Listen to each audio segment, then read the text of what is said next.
बुरे दौर से गुजर रहा है रावण। जी हां, बुराई पर अच्छाई की जीत के प्रतीक विजयदशमी का पर्व विभिन्न योग और सहयोगों में मनाया जाएगा। राजधानी यानी जयपुर में जगह जगह रावण के पुतले सज धज कर तैयार हो गए हैं। कोरोना और महंगाई के चलते इस बार दशानन का कद भी आधा कर दिया गया है। 2 साल से मंदी के दौर से गुजर रहे रावण के पुतले बनाने वाले परिवारों ने इस बार दशहरे पर ऑफर चलाया है। एक रावण के पुतले के साथ मेघनाथ कुंभकर्ण का पुतला फ्री दिया जाएगा, जिससे खरीदार रावण के पुतले को खरीद सके और उनकी 3 महीने की मेहनत बेकार ना जा पाए। रिपोर्ट देखें हमारी खास।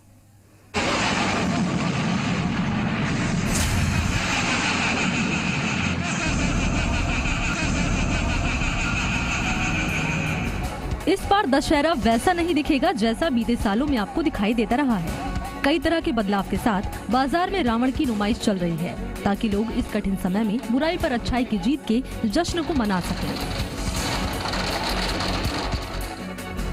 रावण के पुतले के साथ मेघनाथ कुंभकर्ण का पुतला फ्री। इस बार दशहरे के लिए रावण के पुतले पर ऑफर आया है। रावण के पुतले के साथ इस बार मेघनाथ और कुंभकर्ण का पुतला फ्री में मिल रहा है। वहीं दूसरी तरफ एक और बड़ा बदलाव देखने को मिल रहा है। रावण का पुतला न गर्दन घुमाएगा और न ही ठहाके लगाएगा। जी हाँ, इस बार दशहरा मैदान में जब रावण खड़ा होगा तो वो न ही गर्दन घुमाएगा और न ही ठहाके लगाएगा। रावण का कद भी इस बार मंदी का शिकार हुआ है। पहले ऊंचाई के साथ रावण का जो दंभ दिखाई देता था, वो दंभ कद के कम होने से शायद ही दिखाई दे। कल विजयदशमी का पर्व धूमधाम से मनाया जाएगा, लेकिन इस रावण दहन में कोरोना का असर भी लोगों को दिखाई देगा। ना तो जोरदार आतिशबाजी की संभावना है और ना ही भीड़ के इकट्ठा होने की।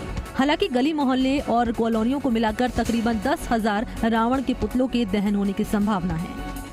रावण मंडी में कारोबारी बता रहे हैं कि पिछले 2 साल के मुकाबले इस बार महंगाई ज्यादा है, लेकिन बावजूद इसके पुतलों की बिक्री हो रही है। लेकिन रामलीला कमेटियों ने इस बार पुतला दहन के कार्यक्रम में हिस्सा नहीं लिया।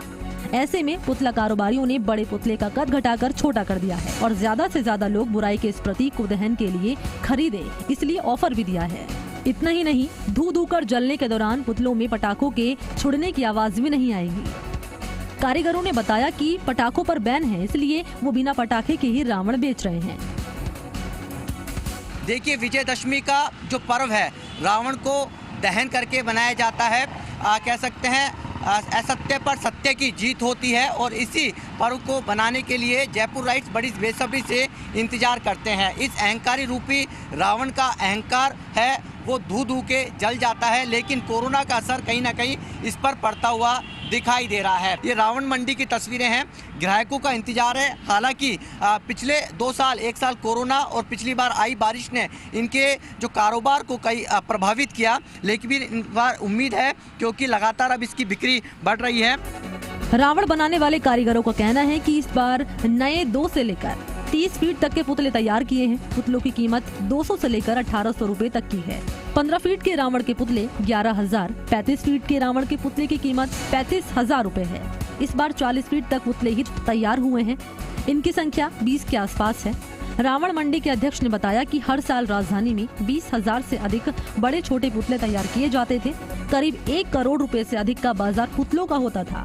इस बार ये सिमट कर 40% रह गया है।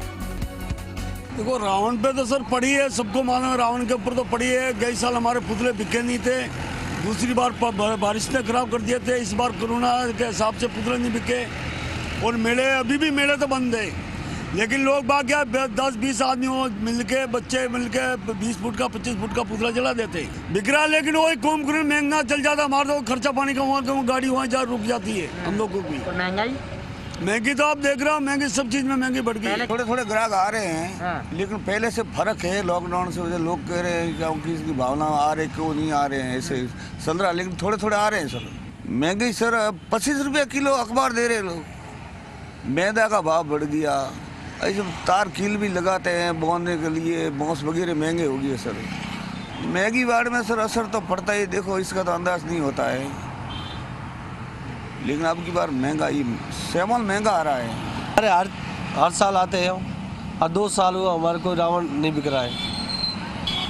दो साल कोई रावण नहीं बिक रहा है। इसमें रावण को लाख रुपये लगा दिया, कोई बिक रहा नहीं है। मांग के रोज खाना खा रहा हूँ, हमें जाने के लिए किराया भी नहीं है मेरे पास में। कोरोना का फर्क है, कोरोना की वजह से ब्रेक ये पटाखा चालू होता तो हमारा बिक्री हो जाते, आज भी पटाखा चालू नहीं होता बिक्री नहीं होती है। कुल मिलाकर इस बार दशहरा की रंगत फीकी नजर आने वाली है, लेकिन इन सब के बीच बुराई पर अच्छाई की जीत तो होकर ही रहेगी। दीपक गोयल, जी मीडिया, जयपुर।